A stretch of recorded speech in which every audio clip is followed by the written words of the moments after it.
On behalf of the Bill and Melinda Gates Foundation, I want to thank the Ministry of Public Health and Sanitation and KEMRI for hosting this landmark conference on integration for impact.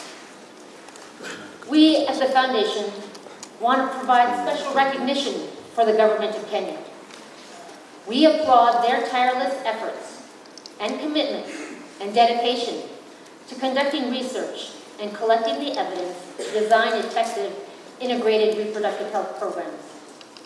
We also want to extend a special thanks to the Bixby Global Center for Reproductive Health for their pioneering efforts in this area also. I also want to thank you all for coming today, for making this a priority in your busy schedules. The theme of this conference, integration, is particularly important for our foundation and for the global health and development community now. Across the developing world, still more than 220 million women and girls who want to avoid pregnancy are not using a modern method of contraception. And yet we know family planning is one of the most cost-effective interventions to reduce maternal and infant mortality and is a cornerstone for preventing mother-to-child transmission. Over the past decade, countries set ambitious goals, their own national goals for family planning, but the majority have made little progress in the past decade. Recently, we have seen huge shifts in the global environment. Just 2 months ago, on July 11th, the London Summit for Family Planning took place, bringing together national governments, including the government of Kenya, foundations, donors, civil society, UN organizations, and the private sector. We launched together as a global community a groundbreaking effort to make available life-saving contraceptives, information, services, and supplies to an additional 120 million women and girls in the world's poorest countries by 2020. The world has finally come together to support the right of women and girls to decide freely and for themselves whether, when, and how many children they want to have.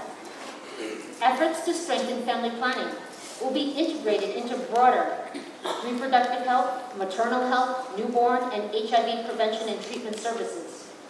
We at this conference have a huge opportunity to make a difference. This conference is at the cutting edge, 60 days after the most recent global meeting, and certainly in my lifetime, the first opportunity to prioritize family planning on the global agenda. What we will learn here can truly make a difference. The summit mobilized global policy, financing, and service delivery commitments and raised $2.6 billion to address the barriers that prevent women and girls from accessing information, supplies, and services. But to tell you the truth, we have to do things differently. We have to be able to reach postpartum women, post-abortion women, HIV-positive women, and young people. As many of you in this room know, we have failed in these efforts over the past decade. The London Summit on Family Planning is more than about new money. It's about changing the way we do business. It's about transforming ourselves and the lives of the people that we serve. I also want to offer some reflections about the transformational work being carried out here in Kenya. Kenya has made significant strides in policy, research, and action. And I want to give a big shout out of positive recognition to the ministry. Just recently, they increased their commitment for family planning commodities in their own national budget. And I think they deserve an applause.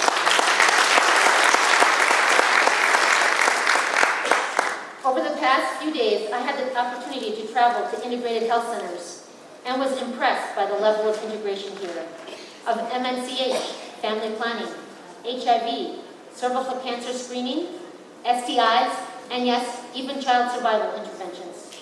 The health centers were embedded in poor neighborhoods, but the staff and community health workers were dynamic, hardworking, and articulated a desire to provide quality services. In interviewing women, I felt a huge shift was happening here on the ground.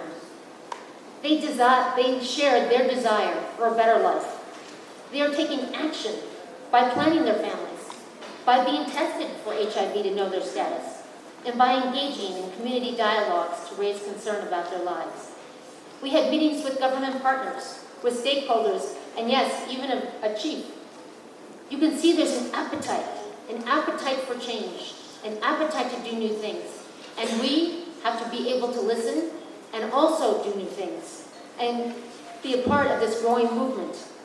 This conference comes at a critical time when the global community is looking to identify ways to shift away from the status quo, to identify bold and visionary and transformational changes. I believe this conference can make a difference. It can provide us with new data and evidence to move us to urgent action, and our foundation looks forward to learning from you. Thank you very much.